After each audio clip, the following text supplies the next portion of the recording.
bang ganito sa bukid o kaya naman sa bakuran mo? Ay napakaswerte mo. Ito nga pala ay ang kulitis. Ang kulitis ay pwede mong kainin, pwede mong isahog sa balatong, pwede mong alunusan, katulad nito. Nagimas. Nagpahig.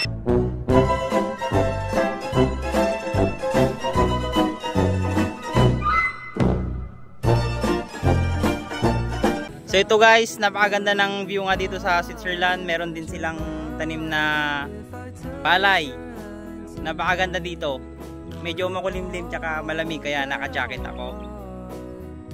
Salamat pala sa pamilya ko na tumulong sa akin para makapunta dito. Yan yung view dito sa Switzerland guys, napakaganda. Yan. Nga pala sa mga tumulong sa akin para makapunta dito sa Switzerland. Maraming salamat po sa inyo. Ni, ba't nga?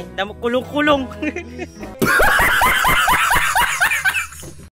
Alam nyo ba to guys? Ito ay isang talong, eggplant. So tarong guys kasi Ilocano. Talong naman pag Tagalog. Tapos pag English naman, eggplant. So ito guys, madaming benepisyo yung bunga nito. Dahil madami kang makukuhang bitamina. Pag kinain nyo tong dahon niya guys ay madami ring benepisyo. Tapos yung tangkay niya ang pinakadabis dito sa lahat. Pag matigas na tapos tuyo na, aray ko, kininanam, nagadumot ko to.